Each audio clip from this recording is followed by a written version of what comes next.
croeso I cyfarfod Cyfathrebu Digidol. Good afternoon and welcome to the monthly meeting of Communicating Digital. If you are brand new to the community, my name is Gemma. I'm a community lead. I'm a comms manager here at Centre for Digital Public Services.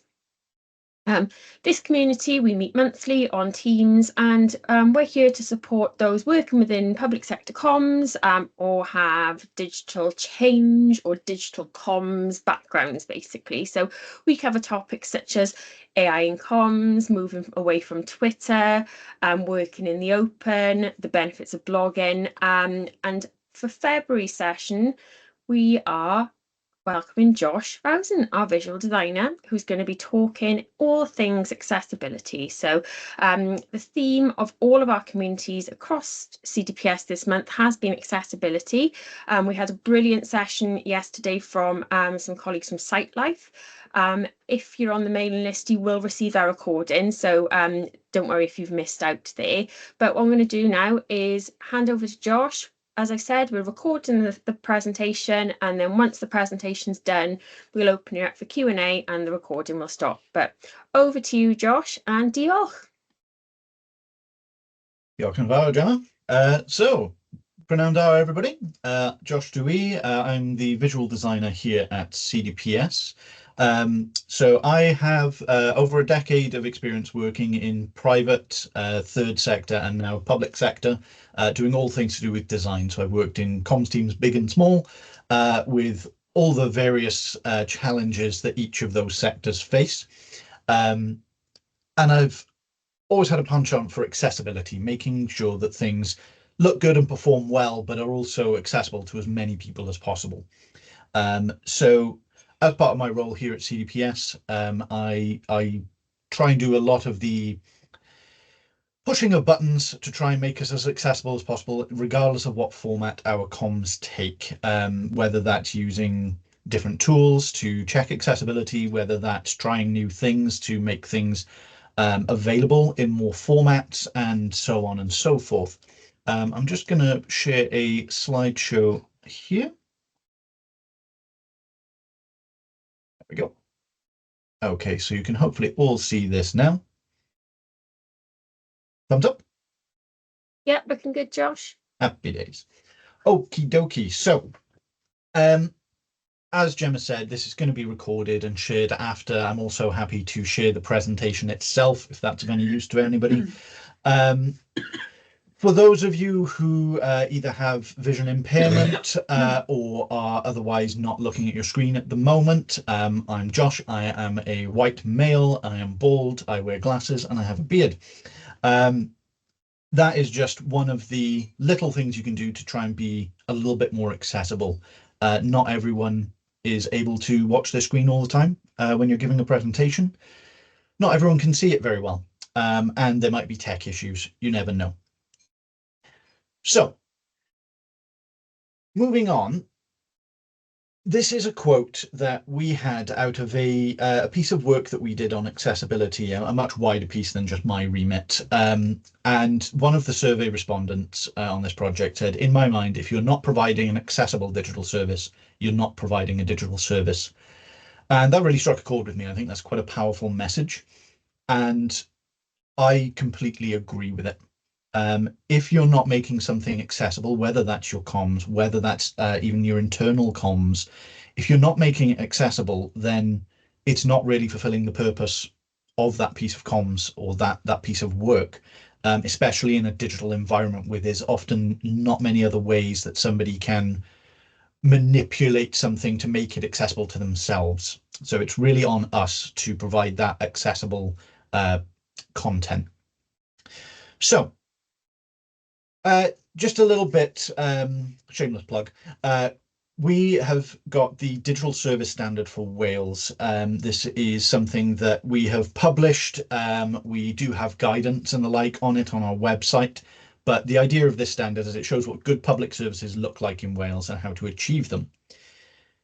The principles within the service standard are grouped into themes. That's meeting user needs, creating good digital teams, and using the right technology.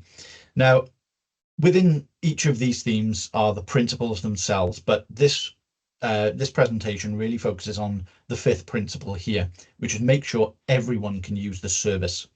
And being able to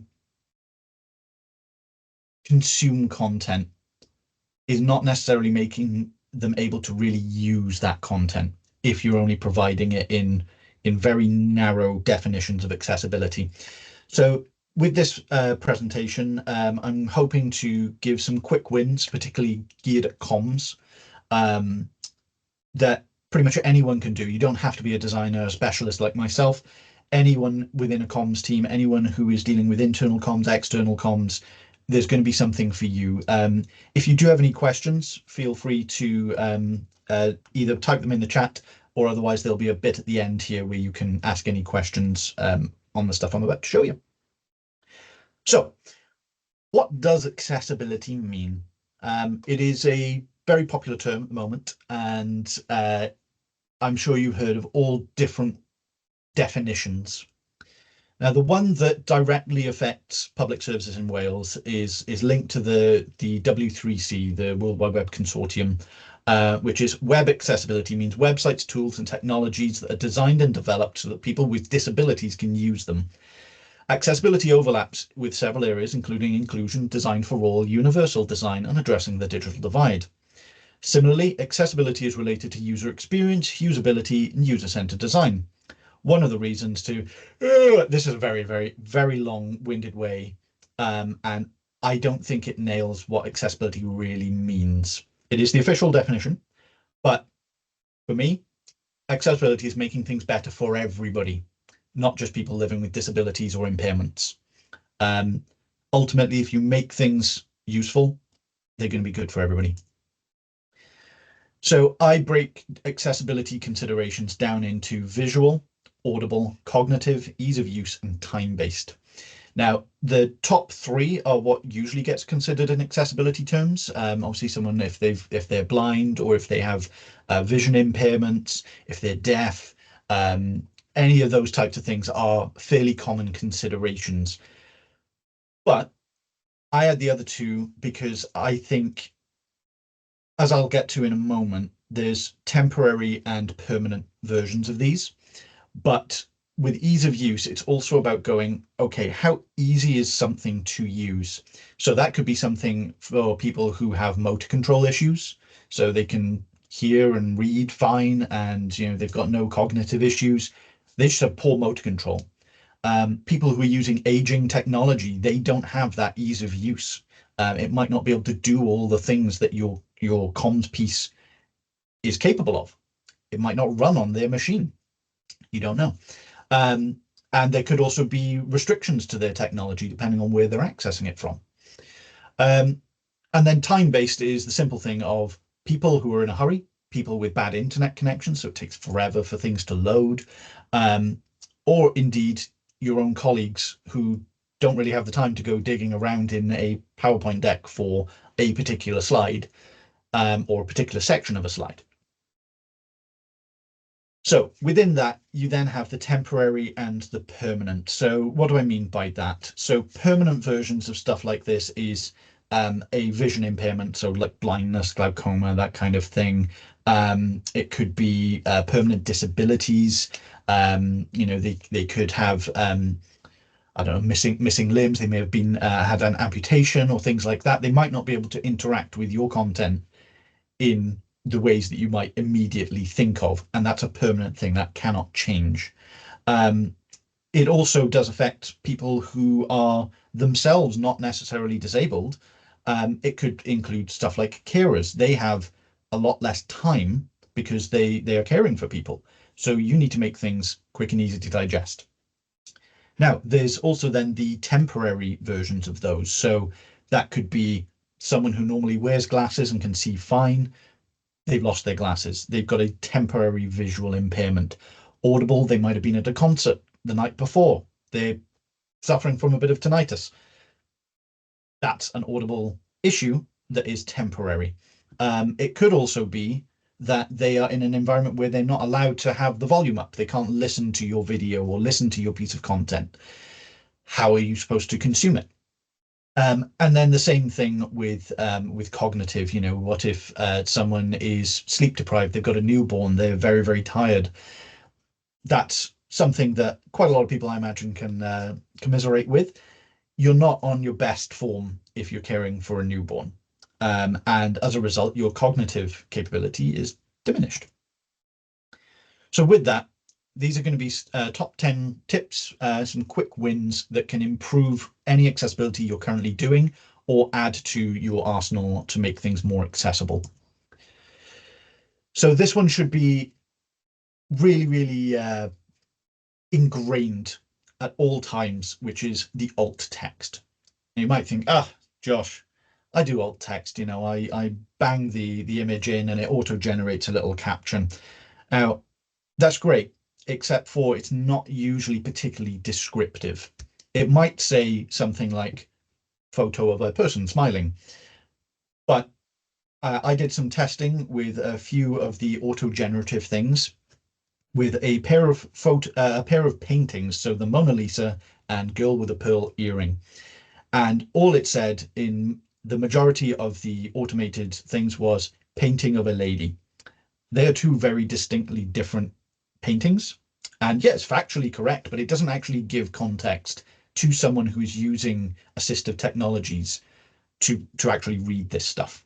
It is not describing this is the, Mona Lisa by Leonardo da Vinci. It has a painting of a woman smiling, etc. So make sure you're using alt text for all images except for ones that are purely decorative. And you should also be thinking, if it is purely decorative, should you really be using it? Can you just not have it? Is it actually adding to anything? That's a decision you'll have to make each time, but generally speaking, have alt text. Don't have alt text in Welsh. Currently, most of the screen reading technologies don't work well with it. And because you cannot guarantee what a person using that assistive technology is actually using, it might end up coming out completely garbled. You are better off using English in it.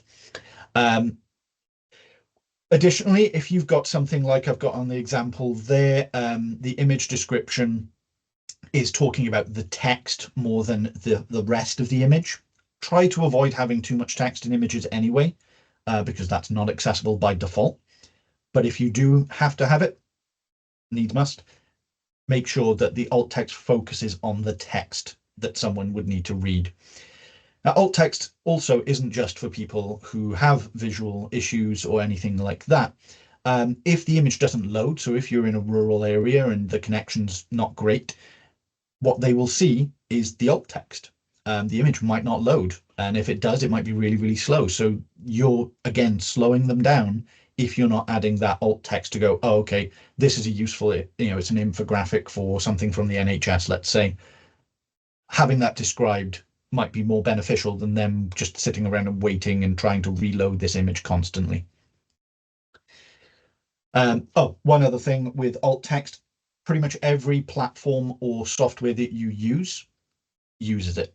That's obviously your social medias, including the sort of popular ones of LinkedIn and so on, but you've also now got stuff like Blue Sky that all has alt text by default. Your website will have alt text, so whenever you're adding that to your blog posts or your news articles, make sure you're putting the alt text in.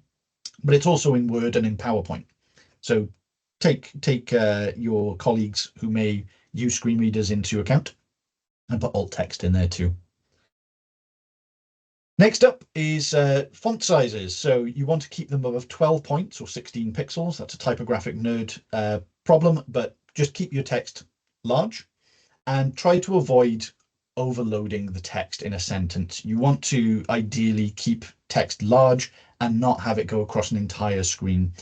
This is for all different kinds of people. One, it just looks better, but also people with visual impairments may need to move their head a lot more to actually read the entire sentence.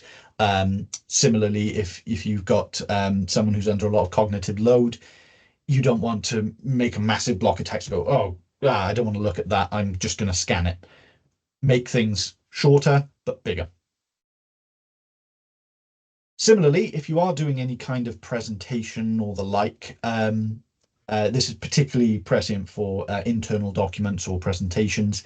It is far, far, far more accessible to have a lot more slides with less text per slide. So I've got an example here on the screen where what I have now broken up into, I think, 4 different slides. I had it all in one, just as a bad example. That is a lot of stuff to digest. And also it means if I'm trying to reuse it, or if one of my colleagues needs to grab a little bit of it, I have to then say, oh, right, it's on slide 2, but paragraph 3, and then probably bullet point 4. Whereas if it's on a separate slide entirely, you just go, it's on slide 6. Copy, paste, you're done. You're reusing content. You're making things easier for everybody to use. When you are creating links, now your mileage may vary with certain social media platforms. They don't allow you to do this, but certainly with your website and with documentation, with PDFs, which you really shouldn't be using, but if you have to, make the links descriptive. So rather than going click here, that doesn't tell anybody anything. Both someone without any issues reading it, but if you're using a screen reader, it will go link here. It's not really describing anything. Whereas if you make the whole link as October Environmental Report, that's an expectation then that they go, okay, that's a thing that I can click and that's what I will get when I click it. And furthermore, if you want to go that little extra mile, you can increase that expectation by going, it's HTML or it's a PDF or it's a doc or whatever. You're telling whoever is reading this, however they're reading it, however they choose to consume this content, you're telling them what they're about to get. And that makes quite a big difference. If you're using video content or animation or audio content, make sure there are subtitles available. And ideally, you want audio and video content having transcripts somewhere in the page, wherever the video is. Now, YouTube, which is the platform that we use, has built-in subtitles. There are 2 types of subtitles in the world. There are hard-coded and soft-coded. Without getting into the technical details, soft-coded is better because it's not part of the video, it is on top of the video.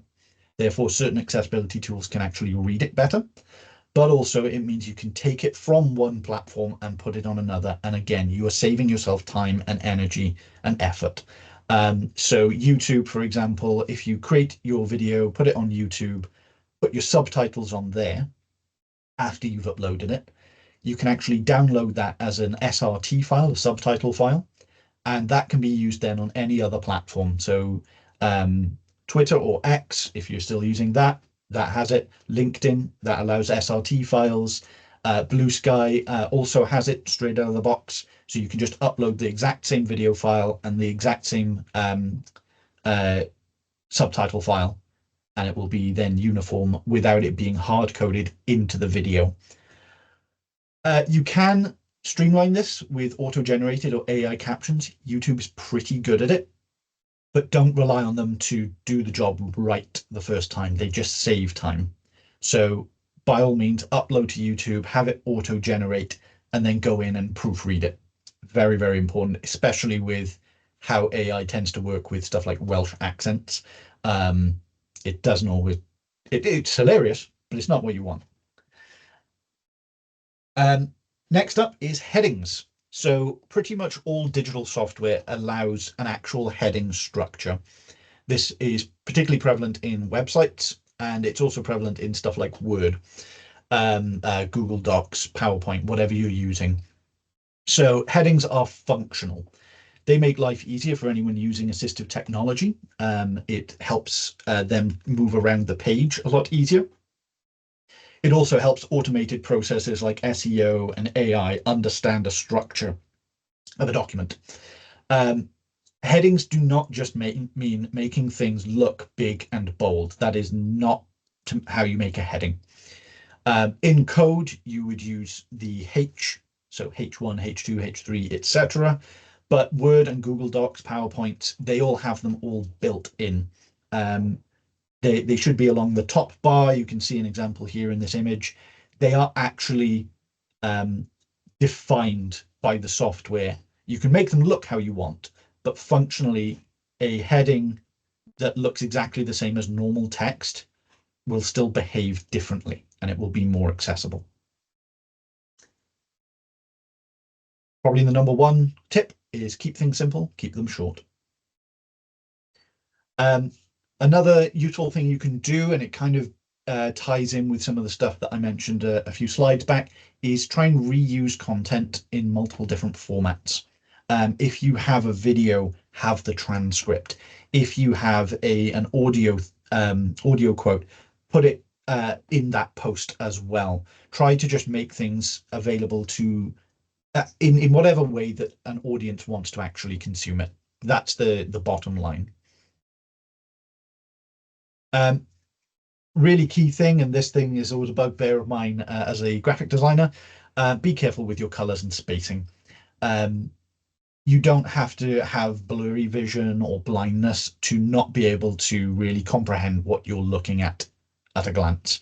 Doesn't mean everything has to be black and white, but make sure that the contrast is high enough. Try to test things for different types of common color blindness. And generally speaking, if you do accommodate for that, it will make life easier for everybody. Similarly with the spacing, you don't want things too close to one another in whatever format you're doing, whether you're making a template on Canva, whether you're doing a web page, whether you're doing a graphic, whatever you're doing, make sure that there's some breathing room around it, because you never know what someone's experience is going to be like, but also you're not sure what technology they're going to be using that may get interfered with. And then finally, test, test, and test again. Accessibility is not a tick box exercise. It's not a one and done.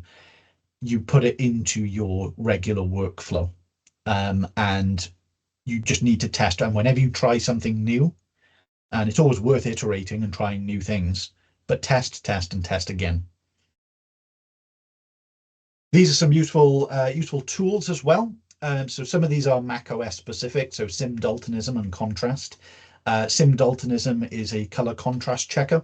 It allows you to simulate different types of color blindness, and that way you can see like, oh, okay, this color and this color just don't work. The contrast one is effectively just an app version of the WebAIM tool, which is a universal web tool that adheres to the WCAG guidelines on color contrast. Who can use is really, really useful. I had a screenshot of it here.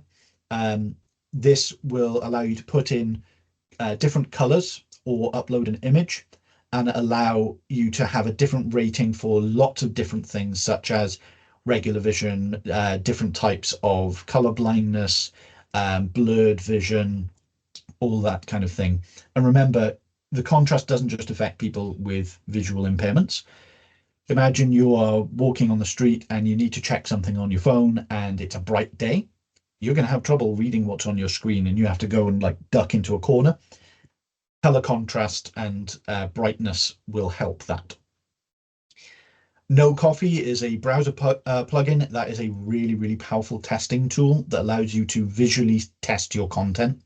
And it will also bring up lots of different accessibility things that browsers do have the option to do as well, but this is like an all-in-one. And then as a brand designer, I would advocate for this. If you have brand guidelines or content guidelines in your organization, make them accessible from the start. If you're all starting from the same page on this and you're not doing it as an after the fact exercise, you're ingraining that in your workflow and it becomes much less of an issue. People know what they're doing from the get-go. So make your brand guidelines focus on accessibility as much as they do on your brand identity.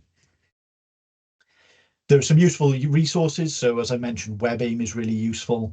The Welsh Government Accessibility Standards, which includes the W3C WCAG guidelines, that has a lot of really, really detailed information on best practice, particularly for web-based content and apps. The A11Y project is like an accessibility collective from all over the world, and they have some really, really useful case studies and little tidbits that you can pick up there. UX Lift is sort of I guess, kind of like a blogging type thing where they have articles on UX and they have, again, case studies. The Washington State University, I believe it is, they have a word accessibility guide, and that is really, really, really useful. There's a lot of stuff within typical word processing software, PDF making, web page making that you can actually learn from just that. And then us, we have a lot of accessibility stuff, and we've got a bunch of recordings recently. We've got an entire playlist on YouTube that is all themed around accessibility. This video will also be on it. But that has the talk that Gemma mentioned earlier, as well as some other work that we've been doing around accessibility. And this was our big report that is based on the research that we had started doing. It is ongoing, but it is talking about the Welsh public sector in particular and the accessibility challenges therein. We do have a report out on it, and there's some further information on there as well. That's it from me. Any questions?